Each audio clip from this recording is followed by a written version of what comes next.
Welcome once again to the Duct Tape Studios. I'm Jeff McAleer, your host here at the Gaming Gang channel. Thanks for joining me once again. Today, I am going to share my review of Dungeons & Dragons 2024's Monster Manual from Wizards of the Coast. This 384-page hardcover is available now, carries an MSRP of $49.99. That said, let's swing on over to the other camera because I've got the Monster Manual for the new edition of Dungeons & Dragons. A couple of things to mention before we get stuck in. First of all, this is not a review copy. I did not receive this from Wizards of the Coast. In fact, Wizards of the Coast doesn't deem me worthy of review copies anymore, which is fine. That is well within their prerogative. But a lot of folks who watch videos here on the channel or visit thegaminggang.com wanted to hear what my thoughts would be on this Monster Manual. So through their kind and generous donations by way of paypal.me/thegaminggang, I went and purchased this from Amazon. I didn't go to a friendly local game store to get it because they didn't have it in stock. So I did order it from Amazon. Yes, I rolled the dice because if you've ordered books through Amazon.com, you know it's a real crapshoot what kind of condition they're going to arrive in. Thankfully, this was pretty good. There's a little ding up here, and the cover is a little bit warped. I can fix that. So I dodged a bullet, basically, and got a pretty solid copy. Also, we're not going to take a look at each and every page of this book, but I do want to give you a good feel for what you're going to find inside the Monster Manual. Now, I don't know what's going on with content creators sharing looks inside this book. Now, I know when the Player's Handbook came out, there were quite a few content creators who got takedown notices on YouTube. Granted, there were some that were sharing every single page of the book, so I completely understand the takedown notices. But then again, there were quite a few who were not, who got takedown notices. I don't feel like dealing with that sort of nonsense. So what I'm going to do is I will be kind of leaving my hands blocking out areas of the pages as we take a peek on through. And then, of course, my mug is up here, so I will be actually blocking off a little bit of the upper left of the book as well. All right, so let's dive on in. First thing we're going to do, I'm going to take a look at the credits page because there are a lot of folks who worked very hard to bring this to life. So let's give credit where credit is due. As far as the production quality, I got to say, pretty impressive. The paper stock is thicker. This is heavier paper stock than the 5e books. So we've seen that with the 2024 D&D books that they have gone with a heavier paper weight. So I do like that a lot. As far as the binding, looks pretty solid, should hold up to repeated use at your game table. The artwork throughout, very solid. There's a lot of really cool artwork in here. Although I have to chuckle because when my best friend Elliot Miller and I went to the pre-Gen Con D&D press party last year, when they were talking about the Monster Manual, they were really ballyhooing how all of the artwork was going to be action. So there were not going to be static images of creatures and monsters. They were all going to be the various different things in action. And I got to be honest, I think somebody's got a pretty broad definition of action because there are a good number of relatively static images in the book. So I had to laugh a little bit about that. But the artwork throughout is really, really nice and pretty uniform as well, which is always a plus in my opinion. You'll also notice that the paper doesn't have a lot of sheen to it. It's got a little bit, but I know a lot of folks out there prefer a matte finish to their game book pages. This is close. This is a lot less sheen than the 2014 D&D releases. So we're going to start the book off by taking a peek at an explanation of how to use the book.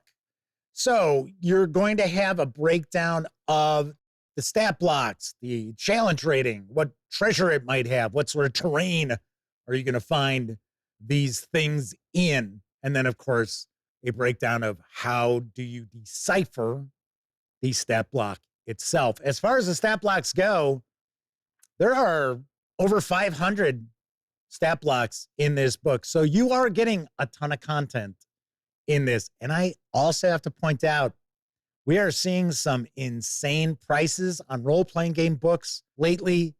$49.99 for 384 pages. Solid deal, I got to say. I mean, we are seeing books that are 240 pages, MSRPs of $70 hitting stores right now. So nice to see you're not getting price gouged with this monster manual. So as far as each of the entries, these are in alphabetical order. I know I've heard some folks complaining about that they would like to see this in challenge rating order. The reality is, hasn't every monster manual ever for Dungeons and Dragons been presented in alphabetical order? There is an appendix in the back which will give you monsters by challenge rating. So it is there. It's just not how this is broken up. You will notice, as we're taking a peek here at Bronze Dragons, that the dragons are not under D. They are actually going to be categorized by their color or metallic affiliation.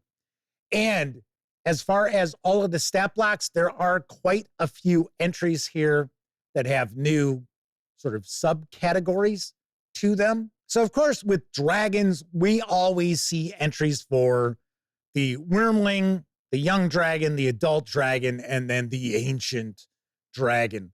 But as far as some of the species, we do also get some new entries. So goblins and gnolls, kobolds, and so forth. Even like the bugbear here, you see we've got a stalker and a warrior. Funny enough, most of the entries that have multiple subcategories, warrior is one of them.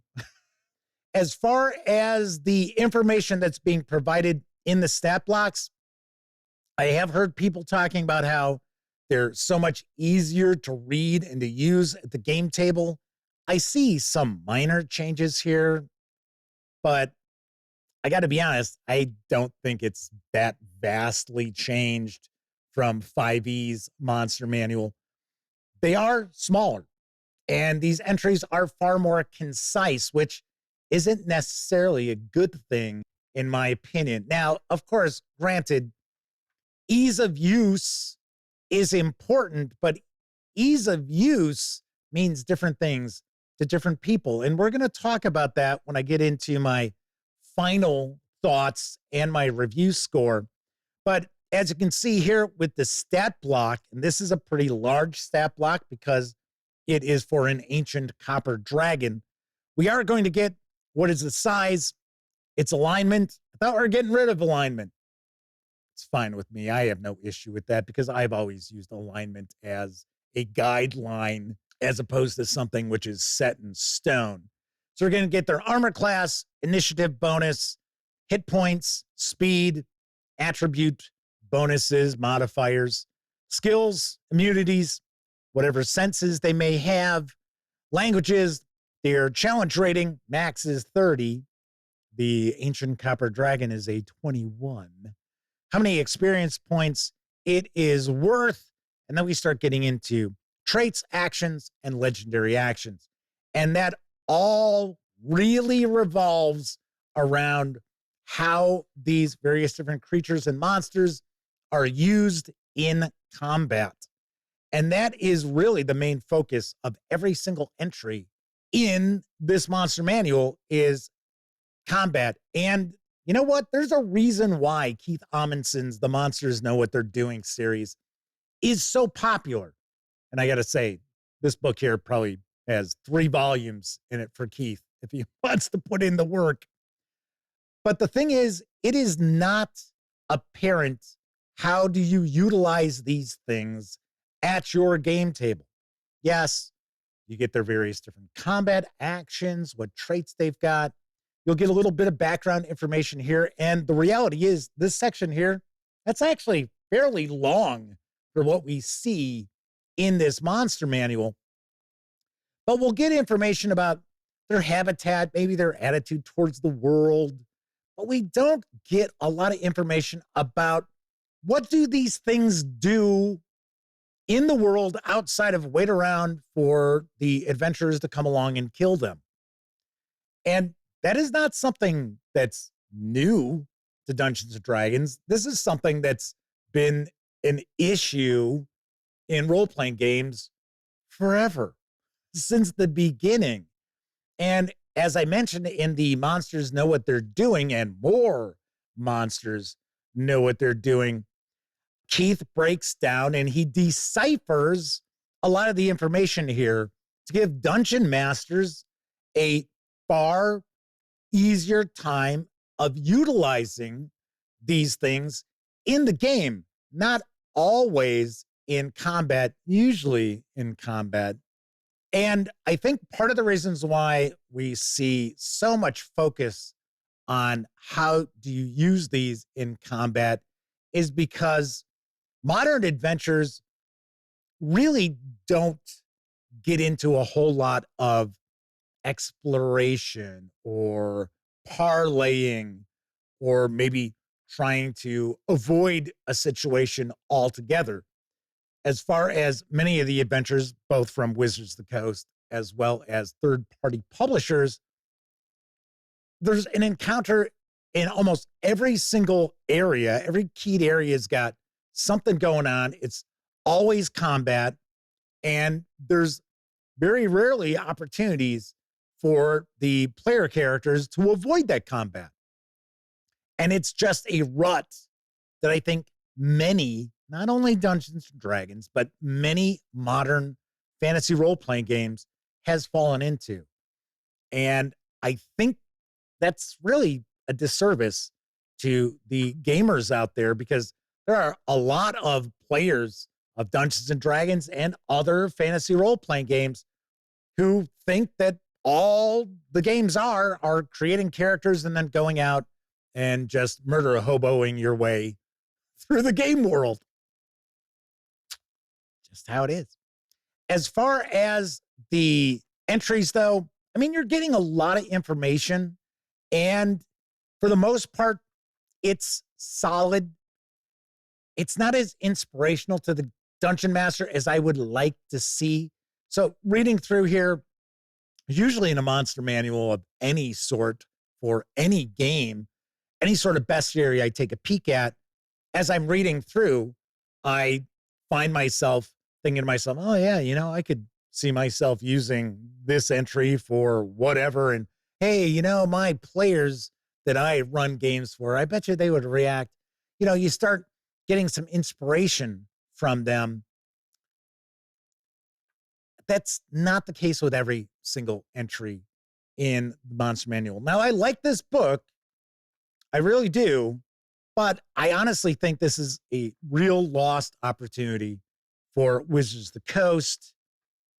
And I'll get into that in just a moment. I know some folks out there don't like the approach that this Monster Manual takes with humanoids.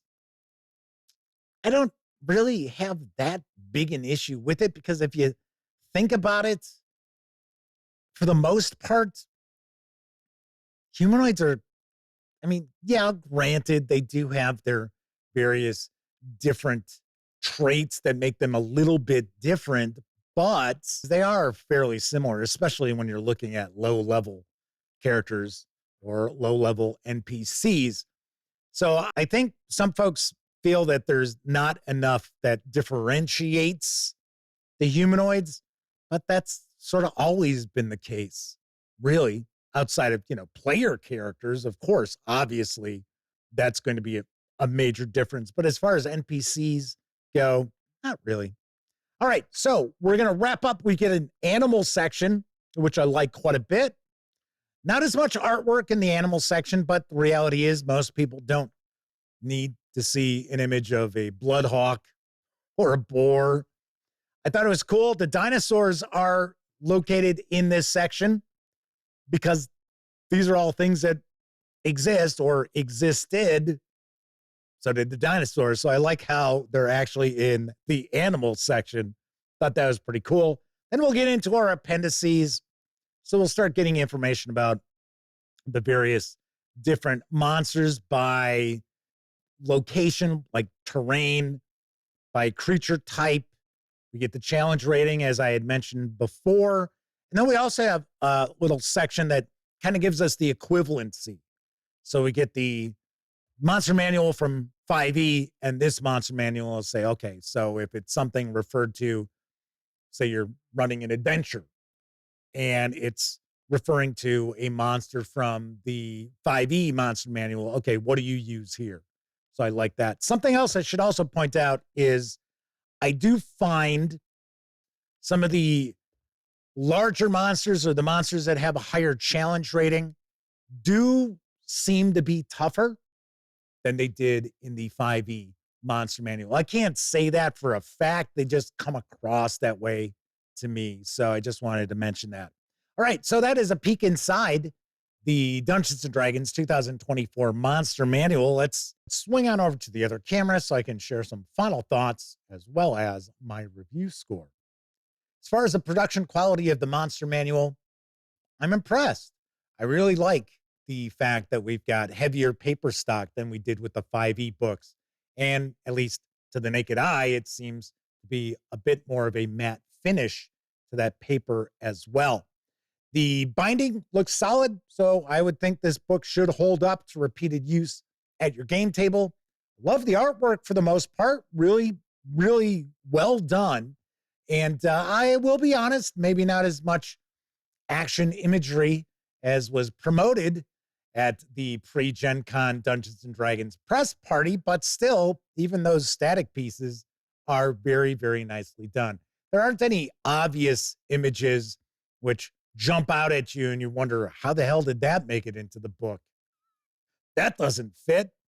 No, nothing like that. The artwork is pretty uniform for the most part, which to me is a thing. To other people, it's probably not. As far as the actual gameable content within, this is where I think Wizards of the Coast missed an opportunity, because the information that we're getting is in essence kind of the same that we've gotten for decades with role-playing games, not just Dungeons and Dragons. There is a huge focus on combat and very little focus on what these beings and entities do when they're not waiting to be murdered by player characters. And I would have liked to have seen more expansion upon their motivations. What do they do? How do they occupy their time? Even mindless creatures have some sort of motivation. Maybe their motivation is survival, self-preservation. Maybe it's just simply to fill their bellies. I would have liked to have seen that. Even the information about how to use these entries in combat is lacking. As I said previously, there's a reason why Keith Amundsen's The Monsters Know What They're Doing series of books is so popular, because he deciphers the information from these stat blocks from the previous 5e monster manual to tell dungeon masters, how do you use these in combat situations? For the most part, I would have liked to have seen that, as well as more info about just these things themselves. Because I guess say in some ways, there's so much content packed into this volume that a lot of these entries, even though they have various unique abilities and traits, start to feel kind of similar, and in a lot of ways, just bags of hit points to be killed by the player characters. Not saying that's necessarily a terrible thing, because it's what we've seen in the past for decades. But like I said, I would have liked to have seen Wizards of the Coast actually take another step forward with the presentation of Dungeons and Dragons, and that's not taking place. I do like the monster manual. I will recommend the monster manual. I just think it should have been so much more. Could have easily been 3 volumes that would be really useful for dungeon masters who are looking at other aspects of Dungeons and Dragons outside of just combat. All right, so on a scale of 0 to 10, I give the Dungeons and Dragons 5.5. Dungeons and Dragons 2024 Monster Manual, a 7 out of 10. I do recommend it. There are aspects that I really do like about it. But once again, I can't say this enough. I really think it is a massive missed opportunity for Wizards of the Coast to take Dungeons and Dragons a step further. All right, that is it for this time out. If you like this video, by all means, please give it a quick thumbs up. Subscribe to the Gaming Gang channel if you haven't already. If you do subscribe, don't forget, ring that bell. It'll not only let you know when I share videos such as this review, it'll also inform you when my live stream, the Gaming Gang Dispatch, airs Tuesday, Wednesday, and Thursday evenings right here on YouTube. Of course, when you're not watching videos on the Gaming Gang channel, be sure to visit gaminggang.com for the latest in tabletop gaming news, reviews, a whole lot more you are not going to find here on YouTube. You know the drill. Get your geek on at thegaminggang.com. Once again, I'm Jeff McAleer. Thank you very much for watching. And until I see you next time, I certainly hope all of you get to enjoy plenty of great gaming with your gang.